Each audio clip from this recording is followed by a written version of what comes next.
And now, join Kevin Hart as he dives into the minds of some of the world's funniest comedians. This is Comedy Gold Mines with Kevin Hart. Welcome to an all new episode of Comedy Gold Mines. Where we do what? People? Tell me. I know what you're saying, and I wish I could hear you because that would make me happy knowing that you know the answer. This is where we get into the minds of brilliant comedians, and oh my God, what amazing minds they are. Today's mind is no different. Today's mind is an amazing mind for so many different reasons. I'm talking to a guy who I feel has changed comedy in his own right and has yet to truly receive his flowers for doing so, which is what we're going to do here on this particular podcast. We're going to give him those flowers. Ladies and gentlemen, I'm talking about my guy, Russell Peters. Russell, what's going on, man? Well, hello, young Kevin. It's great to see you. How you doing, man? Look at you, Russ. I know. Good to see you, man. I've been doing all kinds of work for your company, but never with you. So never with me. Never. I did your breathing exercise show. That's the you did Headspace. You did the Headspace. Yeah, I did that. And yesterday I did Rip Michael's show. Yeah. Yes. And also, here I am today with you. Yeah, but the podcast. This is the good one. This is me and you right now. We get to talk. Yeah, this is the real one. No, they're all good, but this is like the good one, man. You get this is like, buying Amazon and then having Jeff Bezos show up. There you go. Russ, did you understand what I mean when I said changed the game in your own right, but never truly got your flowers for it? I sort of understood that. Yeah. For my listeners, here's what I meant. Russell Peters has toured at the highest level of touring for a large part of his career. Russell Peters came and smacked the fucking touring industry in the face with numbers that nobody could understand or explain until they realized that Russell's following was so large because Russell's people were coming out to support him in droves because they were so excited to finally have someone speaking about their heritage, their race, their life, and doing it in such a unique way. Now, Russell, I don't want to go too far in depth about that because I feel like that's what you can do. That's what you should do. Russell, when I say that, and I say your people, who am I referring to, Russell? Give my listeners an idea. Well, when I say my people, I don't mean just South Asian Indian people. I mean, it's pretty much what I did was I locked down the immigrant market. And America, is so fixated on Black, white, and Hispanic that they forgot that the rest of the country is all new Americans. Mm-hmm. And that includes everybody from Russians to Chinese to Uzbekistan to Indians to Bangladesh to the Caribbean, to everybody else who looks like the rest of America, but when they're at home, they don't sound like America. And Russ, at this point, I love that you have it broken down like that, like to the. It's almost so specific to where it now makes sense because for me at the time, when you were doing these arenas and selling out multiple shows, I mean, your numbers were fucking insane. It was like, God damn, why is nobody talking about this? Like that. I remember that being like the biggest thing that I just couldn't understand. I was like, why is nobody talking about this man's success? Why is nobody celebrating how massive this is? When I heard about you selling out the fucking Garden, when I heard about you selling out the goddamn arena in Toronto, when I tell you, I literally have heard so many stories that coincide with unbelievable numbers attached to your goddamn stage presence. Before I get into the flowers that I feel weren't truly given and us giving them now, was the goal that specific in the beginning for you to target that audience, or did it kind of just happen? It just happened. I mean, I started doing stand-up in 89. Mm-hmm. And when I started, it was just, I just wanted to be a comic. I didn't even recognize that I was Indian at that point. First of all, I grew up in the Black community, so I already had my identity crisis happening. And then I just wanted to be a comic. I just wanted to be able to work every week and make enough to pay a mortgage. Mm-hmm. So, I would have been just as happy being a road comic that, makes a little $2-3 grand every week. I'd have been good with that. I would have been like, that's a good job. It's better than what I would have been doing. Mm-hmm. So the goal was never anything. And I remember going to it must have been maybe around 2000. I was at a R. Kelly concert or something in Toronto. And I remember they had half the Air Canada Center draped off because they couldn't sell the tickets properly for that show.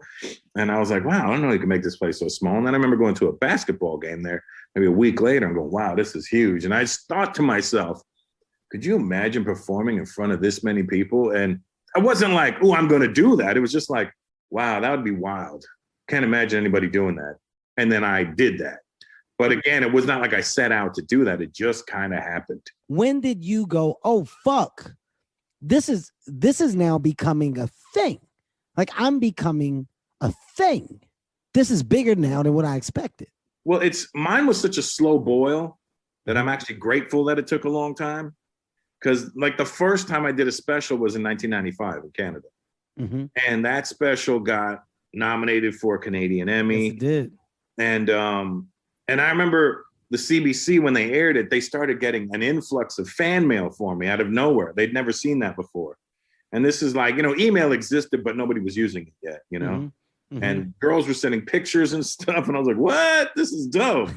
And then I got another special. The funny thing, I'll tell you this, because I was so happy and proud of that special. In 96, I went and stayed with Keith Robinson and Patrice in Woodbridge, New Jersey. And I was sleeping on the couch. New Jersey. Wow. And I brought the VHS with me. I go, yo, you guys want to see my special? They're like, yeah, put it on. I put it on, and it was silent in the room. And then it ended at 30 minutes. And they looked at me and they go, what the fuck was that? Oh, I go, they gave you what do you mean? I was like, I thought they were just kidding. They were like, that was shit. Patrice gave you a good. Yeah. It was trash. That's what they were like. What's the name of the first special? They did a series of comics called Comics. Okay. And so it was like, I think 8 or 10 comics they picked for the year, and each got a comics episode. Okay. Got you. But they shit on me. But that's what changed everything for me, because Keith and Patrice both broke it down as to why that special was trash.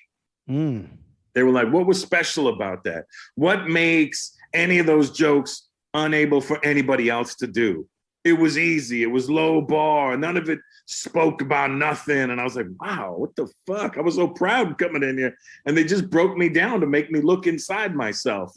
And it sounds evil, to the listeners. I know that sounds evil. It sounds harsh for people that you call your friends to watch what you just did and you're so proud of, and to kind of chop it down. Of course, I'm no stranger to a Keith Robinson, who is a mentor, brother, uncle, all the above. I call him everything to me.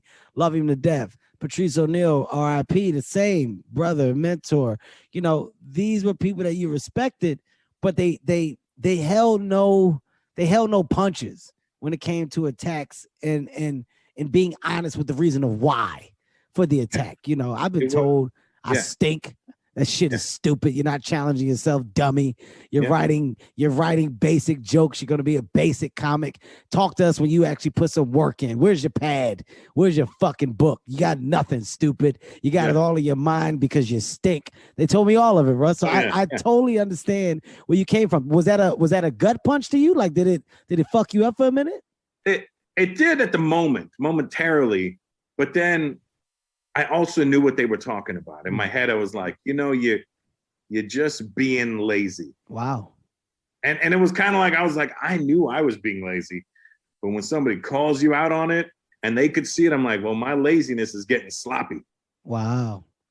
I mean, I think that's big. At that point, how old were you? 26. That's fucking huge. I mean, to get that type of information at the age of 26 and not have it truly have an impact, that's special. Because what Keith told me that I stunk, I was 22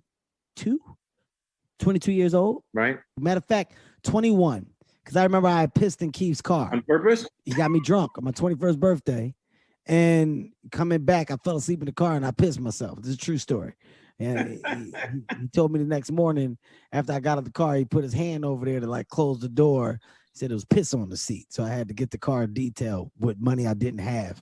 But that was when, like, you know, he had told me that I stunk. And I remember that it fucked with me for a minute because I truly believed that I didn't. Yeah, you think they're being haters at first. Yeah.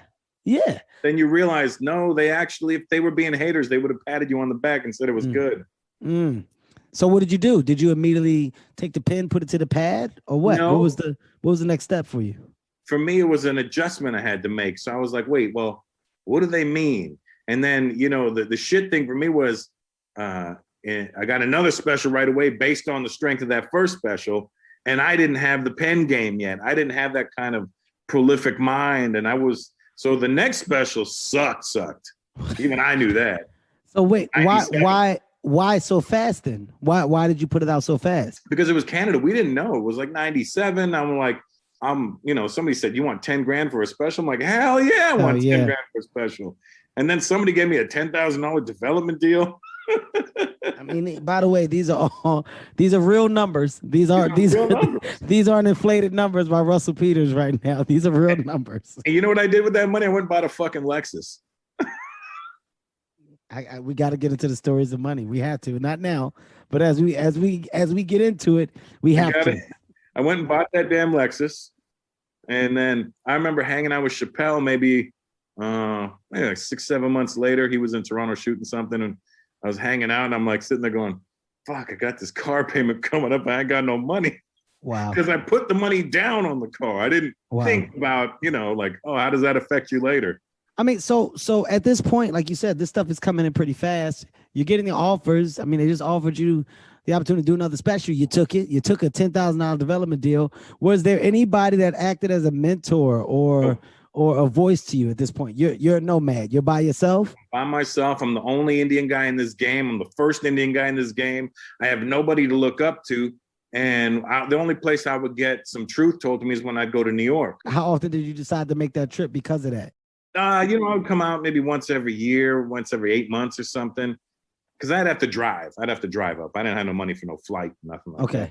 I didn't have no money for a fucking hotel room. So, it was kind of at the mercy of whoever could let me do what, And that's why I would take any gig when I'd come to New York.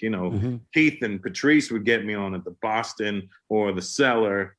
And then I would get myself up at Stand Up New York or New York. It was a New York City Comedy Club. Mm-hmm. And then Capone would offer me like his room, the Bronx BBQ. And I would do all that shit, just whatever. I would do whatever. Drew Frazier would be like, you want to do Nagasaki's? I'm like, yeah. Oh my God. I would do all of them. I remember you coming to Toronto as Little Kev. Yeah. Fuck yeah. I was Little Kev the Bastard when I came. Yeah. And you were like I remember fucking the legend of Russell Peters, man. Like especially when you talk about Canada and the thing that really blew me away was you had the respect of all comics. You still do, right? You're comic to the comics that know. Like your grind and your trajectory, the comics that are supposed to know, they know.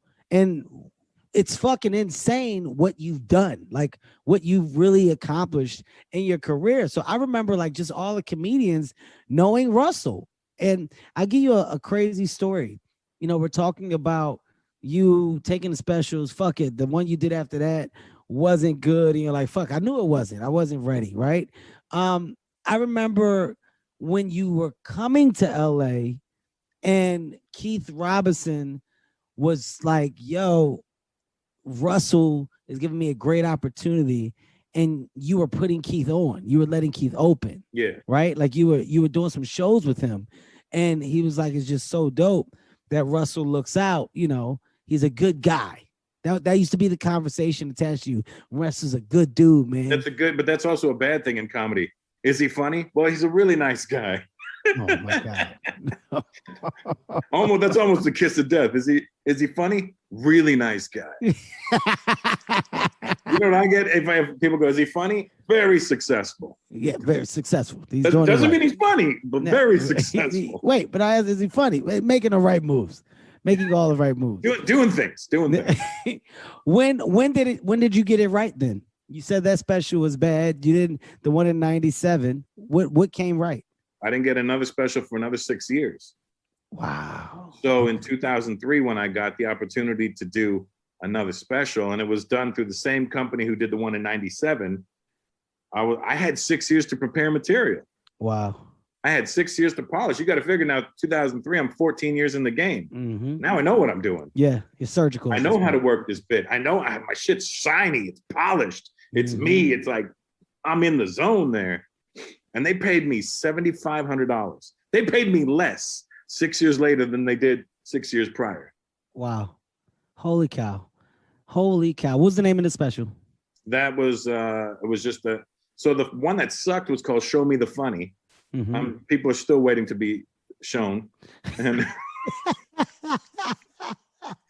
and the next one was just a comedy now. They didn't even have a name for it. Wow.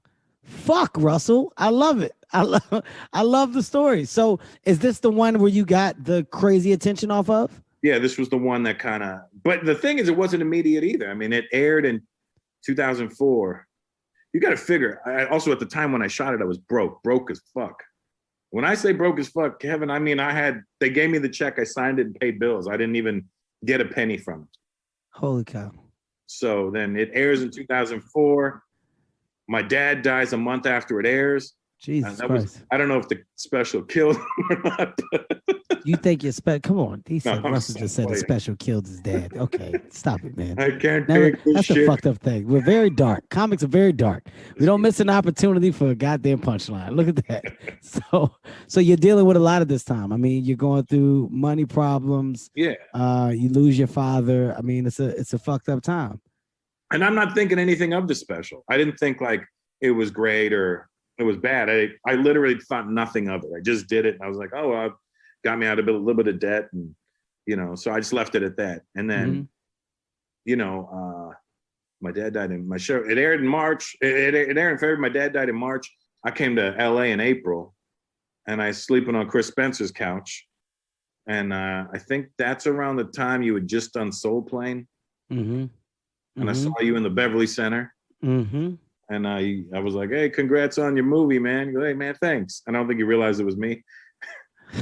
The crazy thing is, like, you never know what's going on in people's lives. Yeah. Like, you're carrying so much baggage at the time, so much fucking weight. You could look at it that way. But at the same time, I don't see what's bubbling underneath. People have started to pick up on the special. Somebody recorded it and chopped it up and was sending out MP3 snippets of it to people. And it was at the time where somebody send you an email clip and go, download this, check out this comedian, he's hilarious. And it would take you 20 minutes to download a 3-minute bit. And then they'd watch it and go, oh my God, who is that? And then it started this whole thing. And then, so you go and understand this, in February 2004, I played DePaul University in Chicago and 11 people showed up. I got paid $750 and 11 people showed up. And I felt bad that they were paying me so much money. And then cut to November of that same year, I go back to Chicago. I sold out a theater for 3 nights. I was making something like 40, 50 grand. And I was like, yo, what the fuck's happening? This is amazing. What the fuck just happened? Yeah, and I still didn't understand what was happening because I didn't understand file sharing and I didn't understand any of that world. And then in May or June of 2005, YouTube started, and then somebody put the entire special on YouTube. I, to this day, don't know who did it. And that changed everything. This is incredible. So wait a minute. So you are experiencing a uproar and you're following. You don't know why it's coming. Right. You find out, holy shit, people have put the snippets from this special that I did that I didn't think anything of. And they're like putting it on the internet, sending it to people. And I guess that's how it's happening. My immediate reaction when I found that out was, fuck, that's my act. How am I going to perform? Oh my God. I wasn't even thinking about what it turns into. I was just thinking, oh my God, I'm not going to have an act now. How the fuck am I going to perform? They're going to already know what I'm going to say. And it didn't click to me that, hey, stupid, write now, start writing. Jesus. So now how are they reaching you? How are you booking shows at this point? Well, I had a guy that was like a booking agent for me in Canada. Okay. And he was doing a decent job, but he wasn't like thinking strategically or he wasn't mapping things out the right way. It'd be like, hey, I got you in Columbus, Ohio, and then I got you in Seattle, but then you go right back to Akron. I'm like, wait, what the fuck? Wait a minute, man. Couldn't lock that down at the same time. Are you sure this is the right routing? Yeah, it's gonna be great, man. Go ahead, just take 3 connectors. You'll be all right. You'll be fine. Yeah, so at this point, get into the States. At this point, did you skip like the comedy club, like stage at this point, or did you stay into that? Well, no, I was already in the clubs before that. Yeah. And then when I started coming to the States, I started getting like the improvs. They were like, hey, we want to book you. And I think in June of 2005, I think I signed with CAA at that time. Okay. I was getting courted by everybody, and I got a development deal right away. And and just you think back a year before that, I was sleeping on Chris Spencer's couch. God damn. So shit changed quick. Give me just a time, like if you had to put a time on it, from sleeping on Chris's couch to shit just making a complete about face for you. It was 7 months. Wow. It's insane. 7 or 8 months, yeah. That's truly insane, man. It was nuts, yeah. And then, I came, you slept on the same couch. Yes, I did. Thank God it wasn't at the same time. Would have been weird. I mean, that would have been fucked up. You'd have been cuddly, but you got a giant hog. I don't need that near me. I would have asked I would just said, let me get the outside. Let me get the outside, Russ, please. That's so fucking insane. So what Rush just told you guys, I slept on the same couch. Chris Spencer is an amazing friend to so many comedians. He's like the West Coast Keith. He's Chris Spencer is arguably I would say the nicest guy in comedy. I would say it's a strong debate as to who you would try to put above Chris Spencer, but I'm saying the nicest guy that tries to do so much for so many. You say you are as well, Russ. No, I'm not saying that. I'm just pointing at myself. I'm going to say Chris Spencer for sure. I would definitely say that. He was there for me when I had nothing. I slept on that couch and I was trying to figure it out. And the biggest thing for a comic is a roof. Mm-hmm. That's the hardest thing, man, is a roof over your head, because that money is coming in so sporadic. It's not consistent. So the world of paying bills is one of few, far and in between. And when you get an opportunity and you can start to get some type of stability, I mean, it's the biggest and best thing. So Rush just gave you guys a full like experience of his trajectory and where he came from. The funny shit is though, I think it was like the fall of 2005, and then the buzz was already out now. And I started making, I was on my way to, I was about to make $1 million that year. I was doing Vegas it was the Vegas Comedy Festival. It was like November of 2005. And I'm standing backstage with Patrice. Patrice goes, yo, Russell, I'm not saying you're not funny, but you ain't funny enough to be getting all the shit you be getting. Whoa, wait, Patrice. Only Patrice would do that and think that it's okay, right? Like this is the thing that I think makes him so fucking amazing, but also at the same time, Patrice was the biggest asshole ever, right? Like there was this thing of like I don't want to say jealousy, because it wasn't that. He didn't want what you had. He just didn't want you to have it. Yes, it's a weird thing. Like he is not like, hey man, I should be the one performing at those arenas or selling out those theaters. It's just you shouldn't be doing that. Why are you doing that? Like it's a weird thing that he had, because he felt that he was so good at his craft. So if you weren't on par with his level or close to it or in the space, then you just weren't deserving of anything from his side. You know what I mean? That's what I would say. But when he says that to you, I can totally see him saying that. Oh yeah. What is your response though? I said, I agree. I agree with you, Patrice. I don't get it either, but fuck it. You know what I mean? I go, and you know what would drive him nuts is if he said something mean to you and you laughed, because he wanted you to get upset. Yes. And I would never get upset because I knew him. I'm like, I know you, dog. I mean, I know where your heart is at. I know you want people to get upset. You kind of get off on that, but I think it's fucking hilarious because I'm a fan. So you never really allowed it to get to you? Never, it never bothered me. Which tour was it that you said, okay, we're taking on all arenas? We're out of the small theaters. We're out of the comedy clubs. 07. We're going all arenas. 07. 07. Oh, fucking 7. That's your biggest one? No, that was the first one. And I've been doing arenas ever since.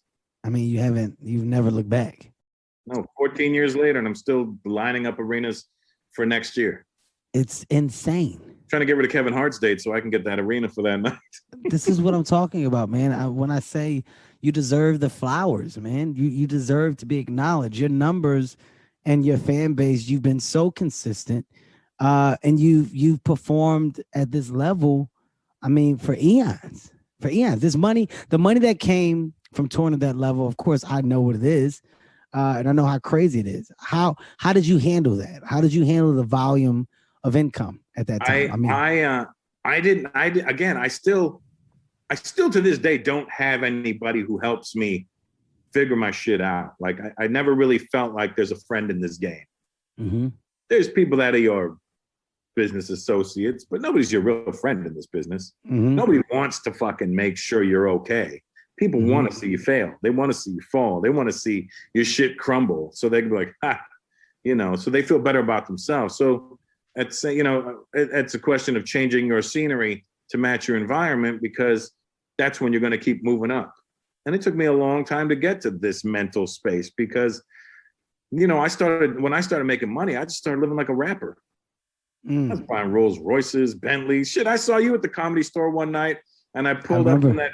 You remember? I pulled up in that Bentley convertible. I remember you had a Bentley, and my mouth dropped. Yeah, and you were like, "Motherfucker, I just bought a Range Rover and felt good about it. I want to be like you one day." I remember saying this to you, and I think this is what motivated you to fucking never work with me. But you, said, I want to be like you, Russ. And I went, never. And I drove away. And then I'm pretty pleased they went, really, motherfucker, never? I'm going to smoke you. And that's I remember the Bentley. I remember you outside that comedy club. But I remember the thought that came with it. Like, wow, this is what can come from comedy. This is what comes with success in this space, in this craft. Like, dude, I swear to God, on my mother, you truly did motivate me, because it was one of those in-person real life examples, right? Like I wasn't talking with people about the guy that I didn't know or that I didn't see, or I wasn't hearing about the legends of. I got to see you. I got to meet you. I got to talk to you. And it was like, fuck, man. Like, I want that. And I know exactly where you were in your life at that point. That was when your MySpace page got hacked. My goodness. Oh, my goodness. Fucking I think you know what I'm talking about, right? Yes. Fucking MySpace. Jesus Christ. MySpace. That boy, what a time. That's another discussion in this goddamn. But that's when it was. That was the time. And you were going through your own personal shit, and you were spinning. You were like, I don't know what the fuck I'm gonna do. What's gonna happen?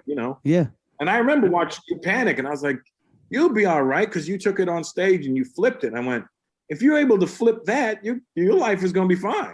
Yeah, I mean, look, that was when, and for our listeners, what you're referring to, my first marriage, that's when that shit was like falling apart. I was going through it. That's when my little world that I had that acted as my foundation. Well, that's when I was losing sight of what that was and why. You know what I mean?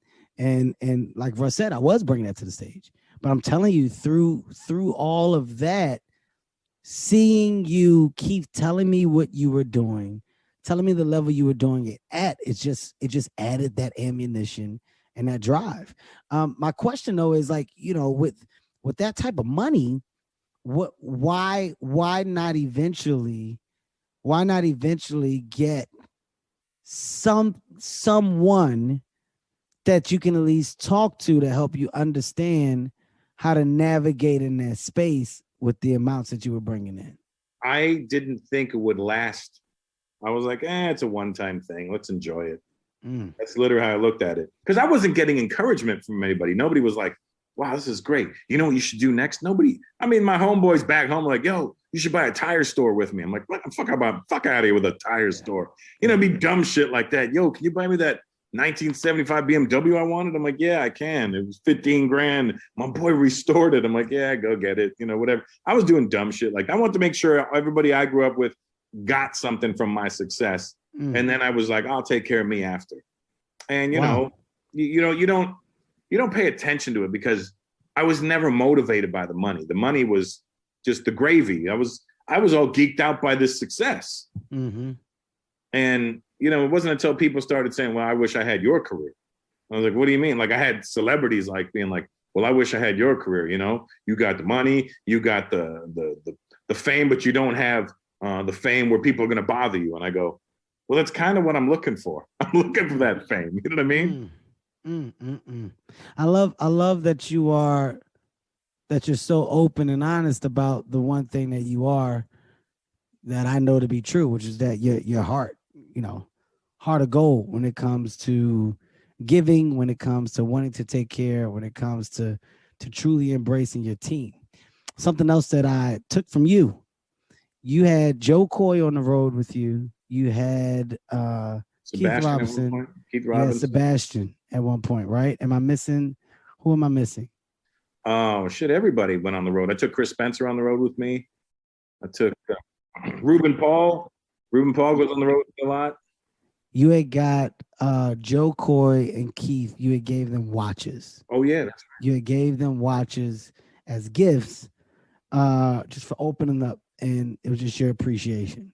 And I remember Keith Robinson, he came back and we were driving from New York back to Philadelphia, and Keith shows me the watch.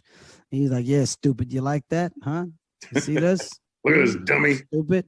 With your horse shit. You big dummy. Look at that little piece of shit you got on your wrist. This is a watch. Yeah, Russell gave this to me. That's right. That's what you do. This is what comics do. You look out for each other. Russell's a fucking good guy. And he was so happy. He was so happy about your gesture. And Keith is like, I think Keith is he really is the GOAT of this game. Yes. What are you talking about? Absolutely. And he's also like, now we talk about a guy who was overlooked in this business. That's Keith 150%. It's just Absolutely. Like, how the fuck, when he opens for me, I sit there going, fuck, why didn't I think of that? That's a great joke. Fuck me, I'm an idiot. Just like you watch him, and then I go out with my stupid shit and kill, and I'm like, no, did you hear what that guy just said? It was so much better than what I just fucking did. Keith is an OG. He's an OG. And he called me a couple of weeks ago, and I just remember stroke shaming him on the phone. Yeah. Well, Chris calls him Strokey Robinson, which is the most. Oh my God! You know what's funny is Rodney Perry posted a picture of him and Keith a couple of years ago, and he's like, the things me and this brother have in common, the things we've been through, nobody will ever understand. And I commented, different strokes. Oh no, Jesus Christ, different strokes. It's so spot on and genius though. It's probably one of the best comments that I probably would have ever read in my life if I had seen it. If I had ever seen it. But when you gave them the gift, it instantly went in my head, you got to take care of your people. You got to take care of the people that are basically helping you along this journey. You got to look out for your people. So when you see me gifting my guys these things, you know, the watches, the cars, or whatever, or a Cullen and Russell, whatever. I mean, you know, it came from you. I'm letting you know now. I told you this is about giving you your flowers. It came. Why don't you give me a Rolls Royce, Kev? Well, no. Well, I don't think I need to do that, Russ. I don't think I need to give you a fucking Rolls Royce. I think I just need to let you know the impact that you've had and what I've taken from the things that I know to be true from you. Taking care of your team. That was big. That was a big deal. I prioritize it. We came up the way we came up. None of us came up gifted. None of us came up privileged. None of us had that upbringing. You know, the Indian kids in America are very different than the Indian kids in Canada. You know, in Canada, the poor neighborhoods are black and brown. And in Canada, the poor neighborhoods are black and brown. It's just the difference is that the brown is Indian in Canada and the brown is Hispanic in America. But we're the same. It's like literally the same thing. So when I would meet these Indian kids that grew up in America that had like parents that were professors or whatever the fuck they were. They lived in these upper class areas. They never understood the struggle. They don't even know what a struggle is. So I was like, wait, what the fuck? How did you not? What do you mean you don't know? Like, I just assumed everybody grew up like me. Here's a question. At this time, you were like the one guy in this space, right? You're truly the one comic that's performing at this level, that's relating, like you said, to this immigrant audience that has been forgotten. And you relate because you too can say you were once there. You operated in that space, your heritage, your life, etc. How do you feel now when you see the other comedians with the same background as you flourishing in the space? How does it make you feel knowing that you kind of paved the way and set some ground? I mean, I know I paved the way, but I don't know if they know I paved the way. Really? I don't ever hear from them. Like none of them reach out and be like, yo, you good? Hey, I'm doing something. Let me put you on. I never get that call from anybody. And I don't know, there was a time where I feel like maybe I was feeling entitled and I felt like somebody needs to do that for me. Then you get to a certain point and you go, they don't owe me shit. I didn't set out to do this for them. I just set out to do this. And if it inspired some people to do some other shit, then that's great. And if they want to put me on, that's also great. But if they don't, they don't have to. So, I'm 51 years old this year. So it's not like I'm this little kid thinking like, you owe me. It's not like that anymore. My brain's developed. I've got a much more mature look at the world where it's like, nobody owes you shit, pal. You're lucky to have been where you were. Absolutely. I mean, I think that's a concept that you have to grasp. If you think the opposite, then you're going to find yourself in a pretty miserable space because your expectations and needs are never going to be met. You know what I mean? Because you're pinning it on somebody else now. Exactly. You're taking away your own accountability. Exactly. I couldn't agree more. I had Hassan Minaj on the show on Comedy Gold Mines, and I think it's somebody you should just talk to. I don't know if you have a relationship. If you don't, he used to open for me. Are you serious? Yeah. Listen, he talked about you and just talked about like you and when you would be at the arenas and the amount of people that would come out, and he couldn't believe it. He couldn't believe the people that were in the seats. He couldn't believe what it looked like. He couldn't believe that it existed. Like, and they could also see the mistakes I made and avoid them. And I think, you look at whoever blazed the trail for somebody first, people look at that and go, okay, don't do that. Don't do that, but do that. I see what the mistakes they're making. Okay, I won't do that. So here I am 32 years in the game. You got these other kids that are, 10, 15 years in the game or less even, and they're making strides. And you know what? They're supposed to do it like that now because they don't have the same pitfalls I had. Absolutely. I mean, look, the one thing that stood out that Hassan said, he was like, it blew his mind that Indian people could make it. He said it blew my mind that I was watching somebody that was just like me achieve fame, celebrity, success, everything. He said like that's what set me off to say I can do it. Oh yeah, and I remember him coming out when he was in Sacramento, and I do the punchline, and he was a dorky kid. You know what I mean? He's trying to wear Jordans, and his feet are big, and his pants were, you know what I mean? That kind of shit. Where you're like, I don't know about this kid. He's mad dorky, and then he grew up into this really handsome man, and you're like, motherfucker.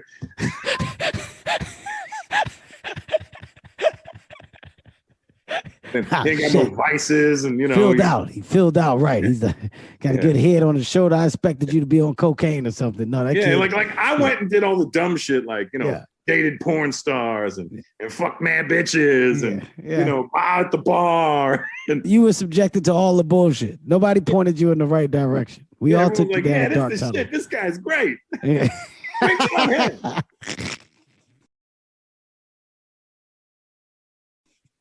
If you could go back and redo anything from that time, what would you redo? I think I would focus more. I would have focused better.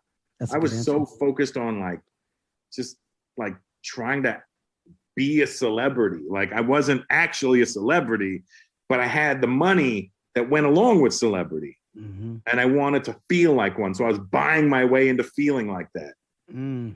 You know, I didn't need a fucking Rolls Royce 12 years ago. What the fuck was I doing with the goddamn Rolls Royce?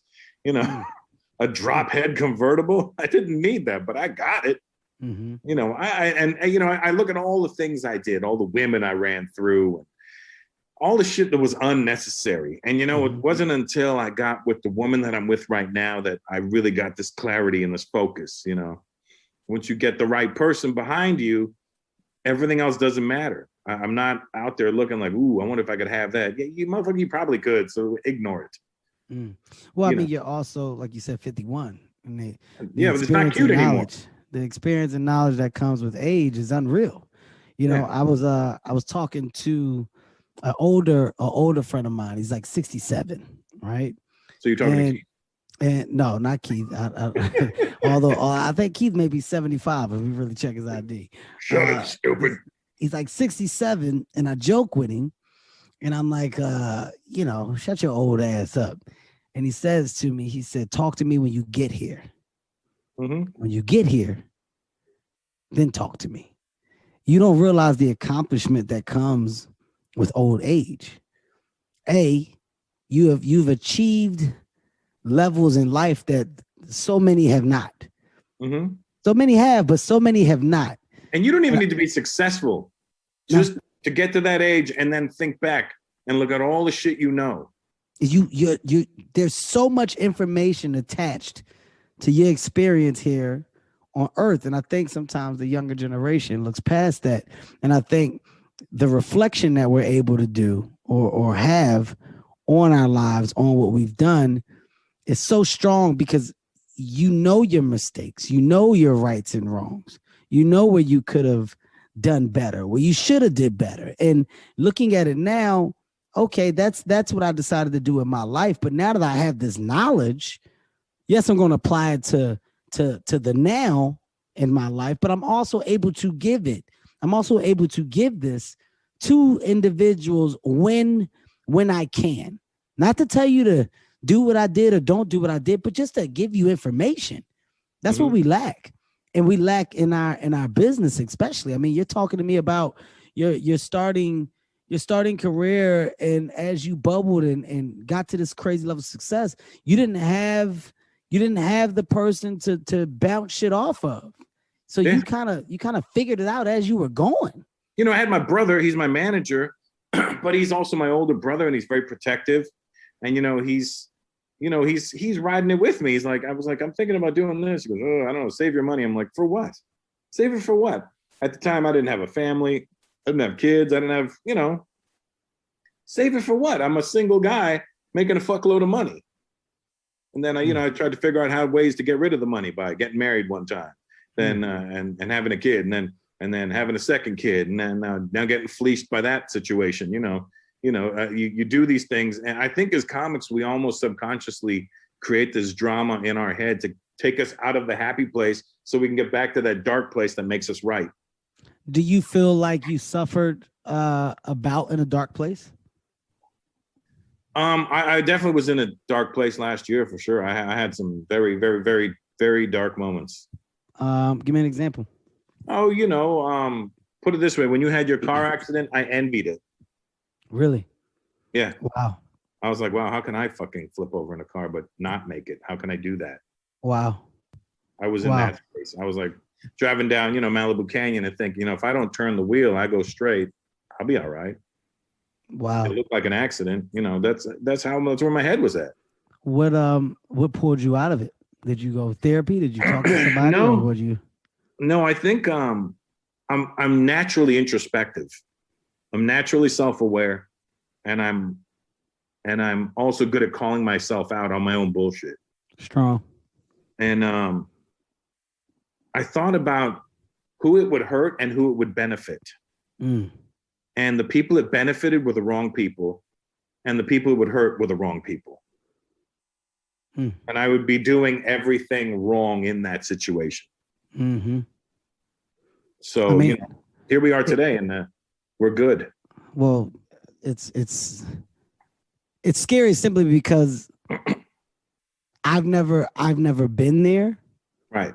But I don't look down on those who have. I'm envious of those who have and have gotten to a space of good, because I truly understand the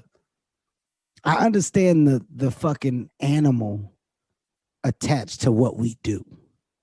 There's an animal attached to this shit, and you know, reaching those levels of success in comedy that go to fame, that go to lights, that go to camera, that go to action. There's a lot that comes with it. And the biggest thing that you said that I want people to fucking try to understand right now is that you don't have a teacher. There's nobody guiding you and telling you the do's and don'ts. You're figuring it out as you go. I was very lucky to have a Keith Robinson. I was very fucking lucky to have a Keith Robinson in my life, in my young comedy career, to tell me the do's and don'ts and why, and not this, not that, not saying be what he was, saying, hey, little dummy, I'm trying to tell you how to get to a good place. Here's the information. So I still had choices to make. Like I had Keith if I called him. Mm-hmm. You know, but and when you're in that dark place, you don't want to call anybody. You don't want them to know you're there. Yeah, you're in there by yourself. You're in there by yourself. You're like, well, you know what? If I call somebody, it looked like I'm just being a little bitch. And I know I'm being a little bitch. And it's about conquering that. So, you know, I can't say I beat it alone, though. I mean, I beat it with my woman. My woman came in I got this amazing chick, and she didn't do or say anything that was like, you fix it. She just came in and she just did. It wasn't verbalized. It just kind of happened, you know, kind of took me out of that dark place. And I didn't even know I was being taken out of it until I was out of it. And I was like, oh shit. And that was you also don't know how amazing a woman is until you give a woman the real opportunity to show you how amazing a woman can be. Right. Oh, yeah. Like if we're in the stages or in the mindset of sport, well, you kind of overlook the valuable assets that come with a good woman. Right. Right. Like a nurturing good woman. A good woman is like a good coach. Yeah, absolutely. They guide you to the victory. Absolutely. How are you doing with your kids? My daughter's great. I mean, I don't get to see my son because you know that world, how that goes. I've seen him 7 times since December 14th, you know. And that's the shit I'm dealing with now. But absolutely. Hopefully that figures itself out. I mean, you know, it is what it is. I mean, that's just that's the world. Your attempts are big, so don't ever look at it as they aren't. You know what I mean? I know. Your attempts are big, so just make sure that there's attempts. Make sure that there's things that can always be seen and justified as trying, right? And unfortunately, you got to buy your way into your child's life in this country. Yeah, you literally have to buy your way in. It's a fucked And I look thing. at all the fucking deadbeat dads out there who got off without paying a penny, and the kids probably was dying to meet their dad. And here I am dying to be with my kid, and I'm being stopped because I don't have the power. You got the money, but you ain't got the power. And if you got the money, we're going to take your money, and you're still not going to get your kid. It's an unfortunate thing. It's an unfortunate thing, but here's the thing, Russ. God don't put these battles on people unless they're capable of handling them. You're a strong soldier, man. You're a strong fucking soldier. And I'm sitting here looking at you in this stupid hat with this goddamn son of a bitch. How dare you? I'm wearing a fucking Kevin Hart sweatshirt. Well, you see, I didn't say stupid hoodie. I said stupid hat. I think the hoodie's amazing, but you're very still comfortable, soft hoodie. You're still you. You're still personable. You're still vibrant, man. And you're. It's like you're a weapon. You're a weapon of mass destruction because you figure it out. You know what I mean? Like you never not figure it out. and there's different levels to figure it out, and there's levels of the old and there can be levels of new, but you can still figure it the fuck out. So don't lose that. Don't go. I can't. That's who I am. I mean, I've never been the guy to quit. You know, I used to box and I never quit. I do jujitsu and I'll tap if I know you got me in something for real, but otherwise I'm gonna try and fight my way out of it. Well, you do a good job of it. Russ, you also you got a podcast, right? It's Culturally Canceled. Yeah. I love the name. What's it about? Tell me what is it about? It's literally we're hanging out. We sit in my backyard, we have cigars and some drinks, and we talk. And it's literally, you're hearing conversations you would never normally hear because you're hearing people being real. You know, you're not going to hear Kevin Hart, you're going to hear Kevin. Yes. You know, big difference, by the way. It's a huge difference. And you're not going to hear Russell Peters, you're going to hear Russell. And these are the people those are the people that we don't share with people. And it's not about exposing that. It's just about you being comfortable and talking. And if there's something that's said that you didn't like, we take it out. You know what I mean? I'm not trying to get nobody. I don't want anybody's fucking feelings to get hurt. I want them walking away, man, I shouldn't have said that. You know, if you feel awkward when you leave, we cut it out. Well, you know what I do? I call it being on your guest side. You know, like I do. Yeah, I got the podcast, I got the talk show Heart to Heart. And the biggest thing is within these conversations, you know, you get into a place where some real shit comes out. Yeah. But there's never a feeling of gotcha. Of yes, you're looking to get some stuff to use this stuff. Never that. We're on your side. Yeah. Right. I'm on the talent side because I too know what it's like to go through shit or be in shit. So, you know, when you're talking about this, it's just about being real.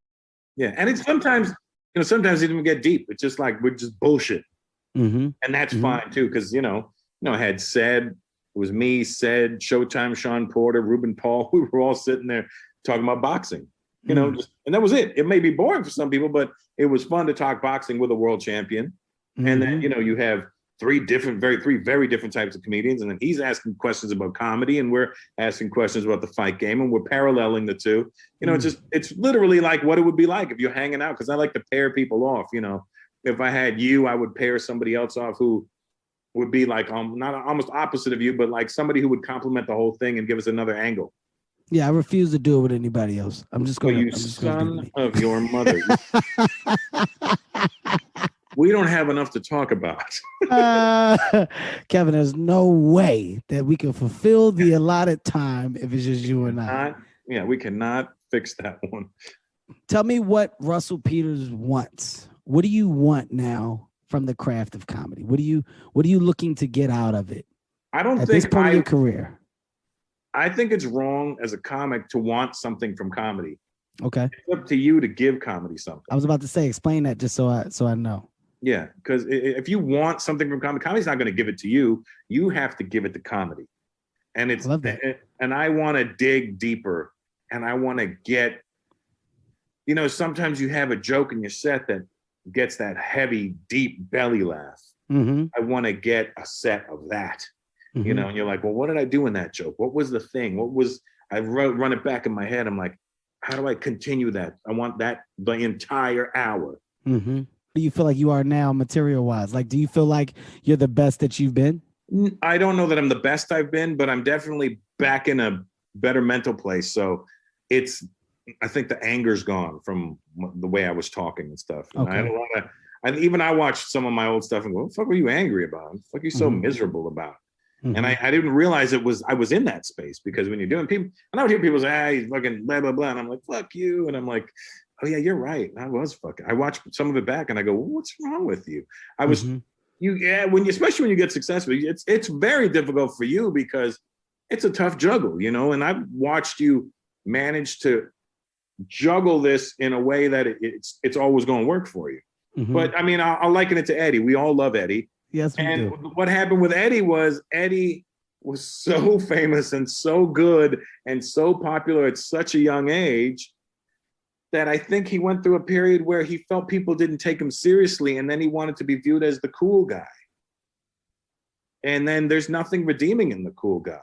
It's not Eddie's fault by any means, and that's not something I don't even think he intentionally did, but I found myself trying to get into that space where like, you're going to respect me. And I'm like, listen, you're a comic. Just be funny. That's all the fuck the people want from you. Well, I'm going to tell you something, and this isn't advice.